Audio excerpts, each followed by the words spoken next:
रहमान।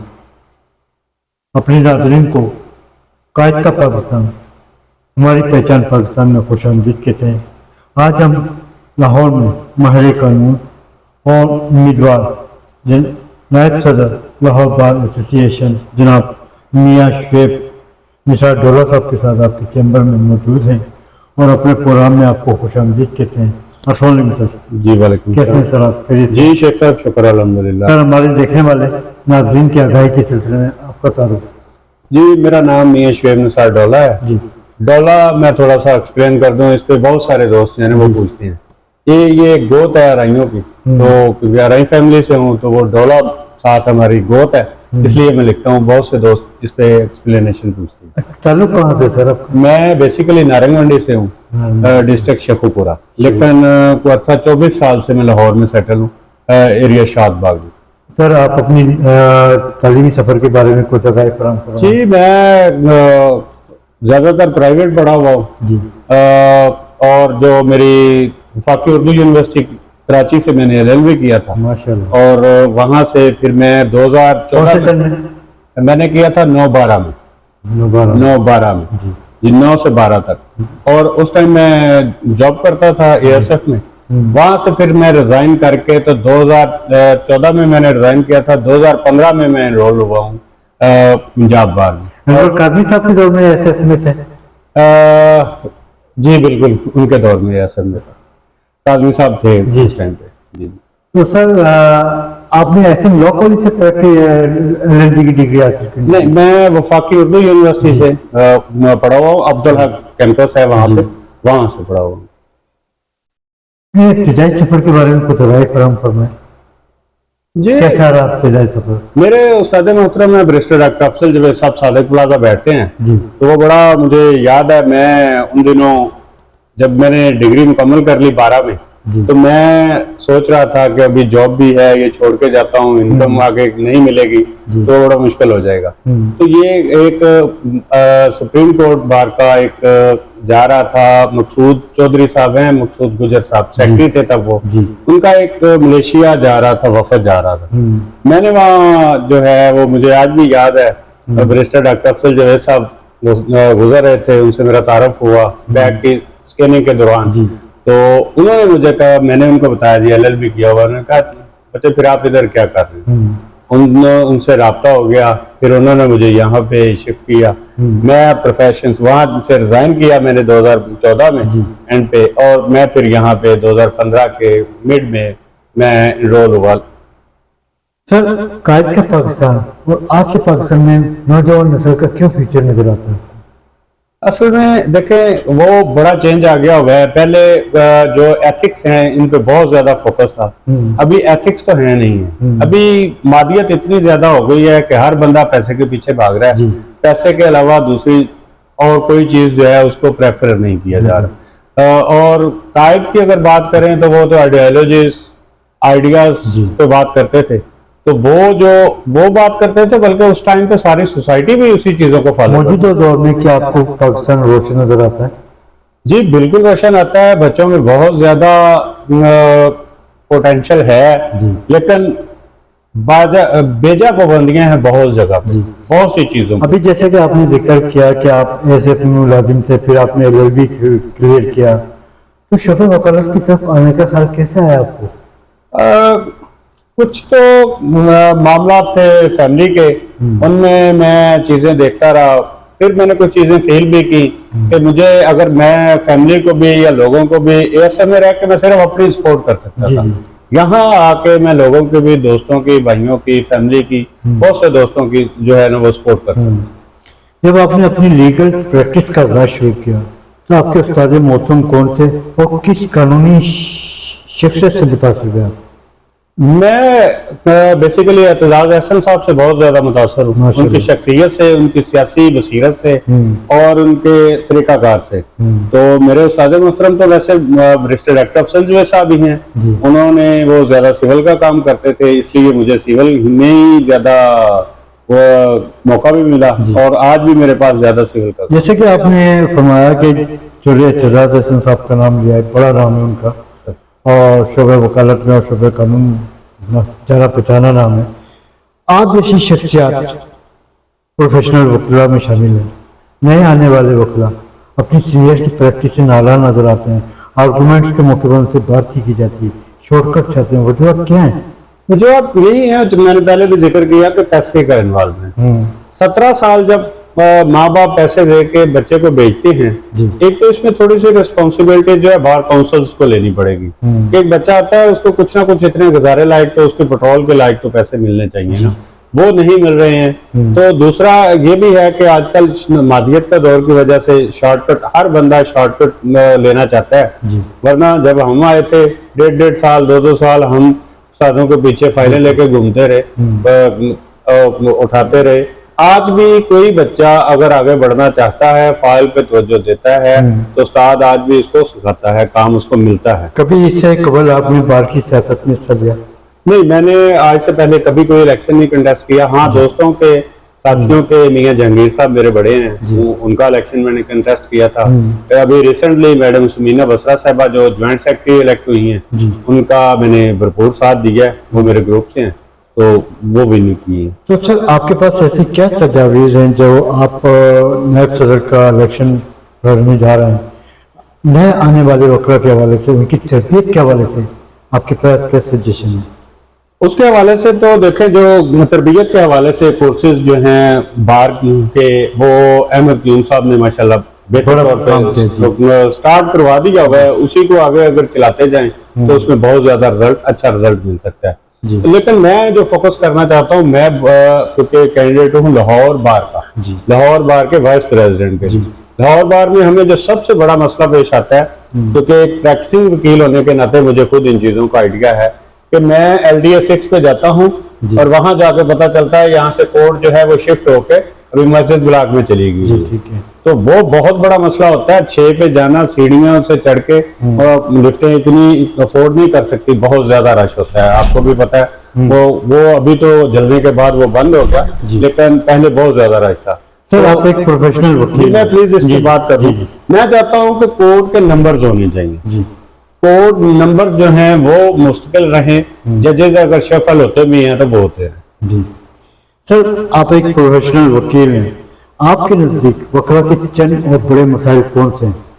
सबसे बड़ा जो मैं समझता हूँ इस टाइम पे, एक यंगस्टर को और जो हमारे रिटायर्ड हो जाते हैं या ओवर एज हैं या ओल्ड एज कह लें, सीनियर्स हैं, मोस्ट सीनियर्स हैं, उनके अखराजात का है सबसे बड़ा मसला। लेकिन वो हम बार एसोसिएशंस की हद पे नहीं उसको कवर कर सकते, उसको बार काउंसिल पे जाके कवर किया जा सकता है।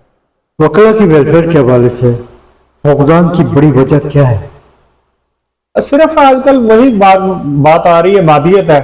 जो जीत जाता है वो अपना देखता है, वो ये नहीं देखता कि यहाँ अगर मैं इस पे 10% भी काम करूं तो वकला के मसाइल जो है हल हो सकते हैं। वेलफेयर के हवाले से अगर बात की जाए तो वकला के चैम्बर्स के हवाले से भी बड़े मसाइल पाए जा रहे हैं, साफ पानी की फराहमी, इसी तरह पार्किंग के बड़े मसाइल पाए जा रहे हैं, और अदालतों के बड़े मसाइल पाए जा रहे हैं कि एक हाई कोर्ट लाहौर में है तो मॉडल टाउन में एक अदालत है, फिर सदर में है, तो इसका हल क्या है? जी, इसका हल देखें, जुडिशियल कॉम्प्लेक्स है, एक ही हल है। एक सेंटर में एक जगह, एक बड़ी जगह हो जहां पार्किंग भी हो, वकला के चैम्बर्स का भी इशू रिजॉल्व हो जाए, वहीं पे हाई राइज बिल्डिंग्स बन जाए और वहीं पे कॉम्प्लेक्स हो, वहीं पे सारे के सारे जजेस हो, और ऐसा वो एरिया हो जहां अप्रोच इजी हो, ताकि लोगों ने एक, मैं उस दिन एक सर्वे पढ़ रहा था, तकरीबन 6 से 7 लाख लोग रोजाना लाहौर बार के कोर्ट जो है वहां का विजिट करते हैं। उनके लिए फिर इतनी बड़ी स्पेस भी होनी चाहिए, उनके रास्ते भी बड़े होने चाहिए, जो उनकी तरफ अप्रोच है, रास्ते अप्रोच कर रहे हैं, वो भी बड़े होने चाहिए। ऐसी जगह सिलेक्ट की जाए जहां पे वो सारे के सारा एक पूरा मैनेज करके चीजें बनाई जाए कि पार्किंग ये है, ये वकला के चैम्बर है, ये पानी, फिर वो जो ये चीजें हैं ना, साफ पानी के मसले, मसाइल, पार्किंग, वो सारे के सारे उसी में रिजॉल्व हो जाएंगे। हम कराची से खैबर तक सफर कर रहे हैं, हमने देखा है कि कराची की, पाकिस्तान की हर बार जो है कंप्यूटराइज्ड है, चेक एंड बैलेंस नजर नहीं आता, जाली वकला की भरमार पाई जा रही है। आप जैसे प्रोफेशनल शख्सियत बुरी तरह मुतासिर हो रही है, जाली वकला की भरमार को कैसे रोका जाए? इसकी भरमार को रोकने के लिए जैसे अभी जेली मुकदमात जो हैं, जेली मुकदमात को रोकने के लिए एक बायोमेट्रिक का सिस्टम आया। नो डाउट उसमें मुझे कुछ रिजर्वेशंस भी हैं कि कुछ जगह पे बहुत ज्यादा बायोमेट्रिक हो रही है कि जी एविडेंस के लिए भी बायोमेट्रिक है, एप्लीकेशन पे भी बायोमेट्रिक है, वो दायरगी की हद तक बायोमेट्रिक होनी चाहिए थी। चले वो एक अलग टॉपिक है। अभी आ जाते हैं कि जेली वकला को कैसे रोकना। जेली वकला को रोकने के लिए वकला की भी एक बायोमेट्रिक हो सकती है। वकला का भी जो वकालतनामा इशू हो वो थ्रू बायोमेट्रिक इशू हो और बाय केस टाइटल से इशू हो। उसमें सबसे ज्यादा जो जरूरी है केस टाइटल होना जरूरी है, क्योंकि अभी भी जो एक क्लाइंट की या साइल का बायोमेट्रिक हो रहा है उसमें टाइटल नहीं आ रहा, उसमें सिर्फ एक मैं बायोमेट्रिक करवा लेता हूं तो मैंने आपकी एप्लीकेशन देनी, मैं एप्लीकेशन की बजाय मैं वहां कोई और दावा कर देता हूं, तो वो चीज अभी भी है, थ्रू टाइटल होनी चाहिए। तो सर आपकी निगाह में बार की खिदमत किस निगाह से देख रहे हैं आप? देखें जी, बार की खिदमत बहुत बड़ा, ये छोटे ओहदे नहीं है जी, बहुत बड़े नाम, कायद आज़म भी वकील थे जी, बेशक, अल्लामा इकबाल भी वकील थे, ख्वाब भी वकील ने देखा, बनाया भी पाकिस्तान वकील ने। तो बार की एक खिदमत करना, बार का ओहदेदार होना, इससे बड़ी बात और कोई नहीं हो सकती। सर बेंच और बार में अक्सर हम देखते हैं कि तसादत पैदा हो जाते हैं, जबकि गाड़ी की दो पहिए कहलाते हैं।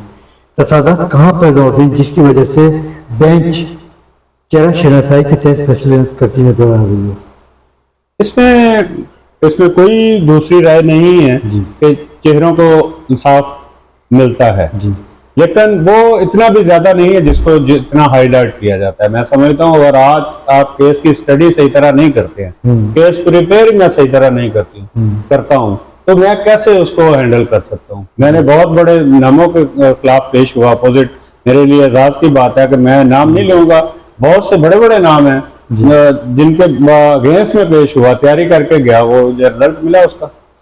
सर निचली सतह की अदालतों में कहा जाता है कि करप्शन की भरमार पाई जा रही है, ये बात दुरुस्त है क्या? कुछ हद तक ये चीजें आपकी दुरुस्त हैं, लेकिन उस पर देखें एक्शन भी हो रहा है। अभी चीफ जस्टिस साहबा ने 2-3 जो हैं जजेस जो हैं वो डिसमिस भी किए, लेकिन उस पर बहुत ज्यादा जरूरत भी है। एक जो होता था पहले, एक एप्लीकेशन मूव होती थी, जॉइंट इन्वेस्टिगेशन हो जाती थी वकला की तरफ से, और ये जो तशद्दुद का रास्ता शुरू हुआ है ना, ये जब आप पॉजिटिव वेज या जो ऐसे फोरम है, एप्लीकेशन हम दे के किसी के खिलाफ शिकायत कर सकते हैं, उसको रोक देंगे, उस पर अमल नहीं होगा तो वो फिर तशद्दुद की तरफ। सर आप उम्मीदवार हैं नायब सदर के लिए, लाहौर बार के लिए, आपके पास ऐसे क्या मंशूर हैं जिससे बार में और वकला में कुछ बेहतरी आ सके? जी इंशाल्लाह हम एक तो वसाइल बनाने की कोशिश करेंगे। बार के वसाइल जो है महदूद है, उसको और उनको मुनसिफाना जो है वो तकसीम की तरफ लेके जाएंगे।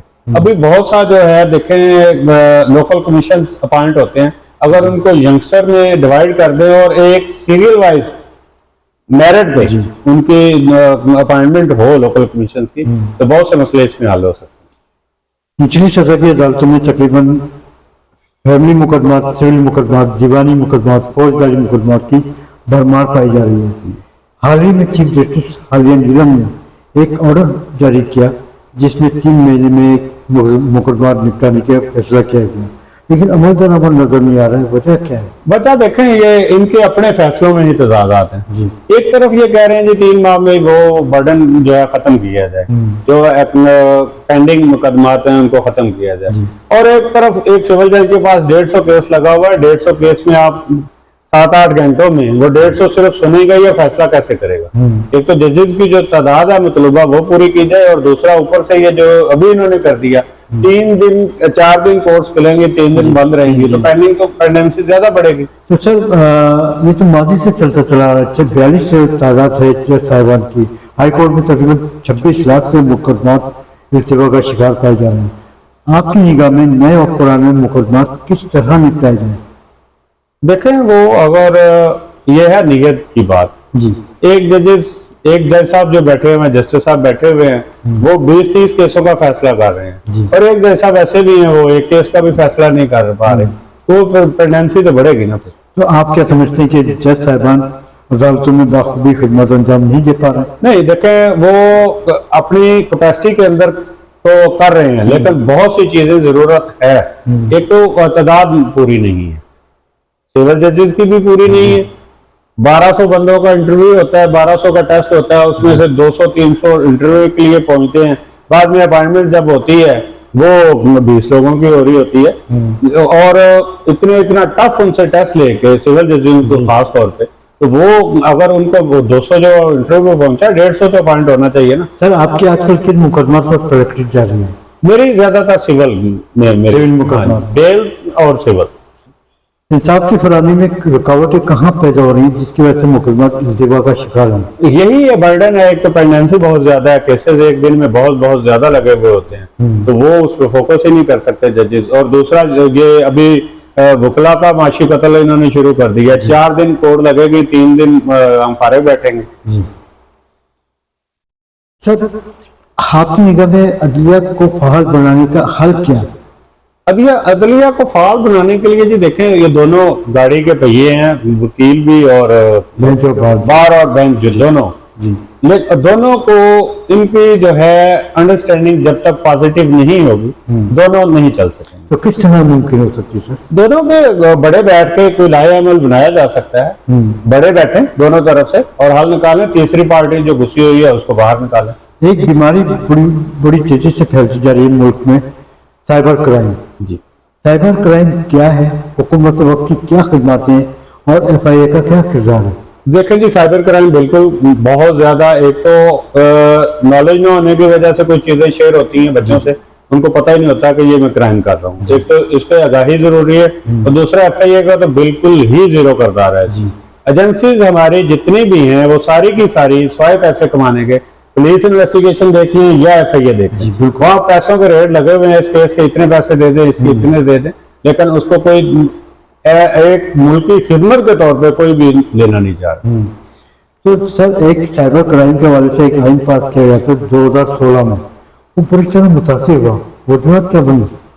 देखें, वो जब कोई भी कवानीन तो पाकिस्तान में बहुत ज्यादा है, मसला तो इम्प्लीमेंट का है। जब इम्प्लीमेंटेशन नेक नीति से नहीं होगी, ये लफ्ज नेक नीति वो ह्यूमन एरर है, जो लॉज हैं उनमें एरर नहीं है, बहुत ज्यादा ह्यूमन एरर है, उसकी वजह से ये सारे मसाइल। तो सर साइबर क्राइम के हवाले से किसकी जिम्मेदारी है आगाही मुहिम शुरू करने की? देखें जी, जो अथॉरिटी है, कोई भी रियासत जो अथॉरिटी बनाती है, रियासत का काम है उससे पहले किसी को पकड़ने से पहले उसको बताया जाए कि जुर्म है क्या।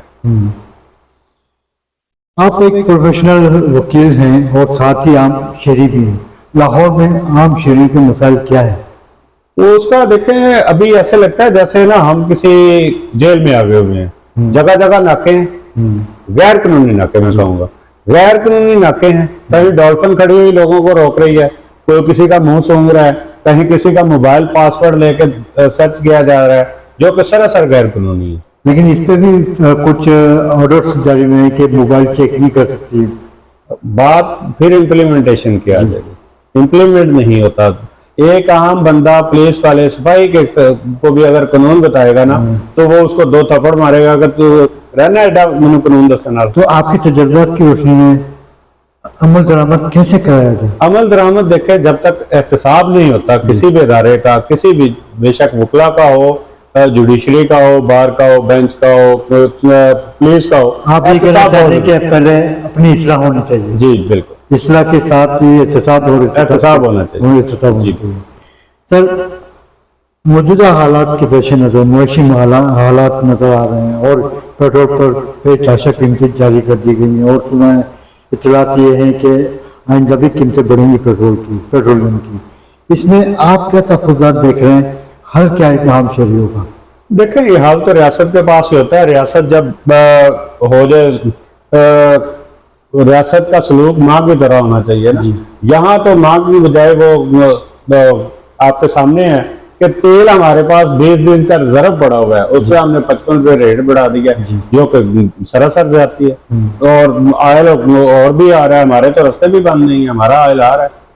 तो आप क्या समझते हैं कि आम शहरियों को जानबूझ कर बोझ डाला गया? ये सारे का सारा बहुत जो है अशराफिया अपनी जो है वो मुराद नहीं कम करना चाहती, और सारा जो बर्डन है वो आवाम पे डाला। सर कश्मीर की बात करते हैं। 27 अक्टूबर 1947 कश्मीर का यौम आज़ादी। कश्मीरी अवाम अपने हकूक से महरूम, आज़ादी के मुंतज़िर हैं। आपके तजर्बात की रोशनी में मसला कश्मीर का हल क्या है? देखिए, मसला कश्मीर का हल वही है, इत्तेसाब राय वो होना चाहिए। जो एक है, अवाम से पूछा जाए कि वो क्या चाहते हैं, क्योंकि अवाम की मर्जी के बगैर कोई भी जो कानून हो या कोई भी हुक्म हो या कोई भी फैसला हो, वो कबूल नहीं किया जाता। कश्मीर की 78 साल कुर्बानियाँ, अवाम की जानी कुर्बान। अक़वाम मुत्तहिदा सिफारती ताल्लुकात नजर नहीं आते। अक़वाम मुत्तहिदा का खामोश तमाशाई बना हुआ है। हल क्या है? हाल तो हमें देखें, हमारी जो रियासत है उसको फाल किरदार अदा करना चाहिए। वकला की अगर मैं बात करूं तो वकला हर दफा, हर जगह, हर मौके पे कश्मीर का के साथ रही। जी, हिंदुस्तान का अंधा कानून। कश्मीरी लीडर यासीन मलिक जिंदगी और मौत की कश्मकश में जेल में कैद हैं। मिसाल मलिक साहिबा इंसाफ की फराहमी के हवाले से दरवाजे खटखटा रही हैं। आप क्या समझते हैं कि यासीन मलिक को कोई इंसाफ मिल पाएगा? देखें, इंडिया अपनी पूरी हटदर्मी कर रहा है। चाहे कोई भी कानून हो, उसको उसने पहले कश्मीर को अपने आप में शामिल किया, फिर उसके बाद वहां पे उससे पहले ही जब से 1947 से कश्मीरियों पे तो उन्होंने अजाब ही नाजल किया हुआ है ना, जो उस साइड पे उनकी तरफ है, तो वो इंसाफ होता हुआ नजर नहीं आ रहा। अगर बात की जाए अफवाज पाकिस्तान, फील्ड मार्शल आसिम मुनीर, वज़ीर आज़म पाकिस्तान मोहम्मद शहबाज शरीफ ने हाल ही में कश्मीर को उजागर करते हुए कश्मीर की आज़ादी के सिलसिले में आलमी सतह पर आवाज़ बुलंद की है। आप क्या समझते हैं कि कुछ राय हमवार होंगी इससे? देखें, रियासत जब अपनी जिम्मेदारियां पूरी करती है तो उससे अल्टीमेटली जो है रिजल्ट निकलते हैं। कश्मीर न्यूज चैनल की सालगिरह 15 मार्च 2026 को जस्टिस सिकाजुर रहमान लोधी साहब और पीर मसूद चिश्ती साहब की जरी निगरानी में मुनक़िद हो रही है बागी जिना लाहौर में। इस हवाले से आप कश्मीरी आवाम को क्या पैगाम देना चाहिए? जी, मैं कश्मीरियों की जुर्रत को सलाम करता हूँ, उनके जज्बे को सलाम करता हूँ, क्योंकि वो एक बॉर्डर लाइन पे बैठ के जो फेस कर रहे हैं मुश्किलात, और वो उनको मैं सल्यूट करता हूँ। बहुत शुक्रिया सर आपका वक्त देने का, बड़ी नवाजिश आपकी।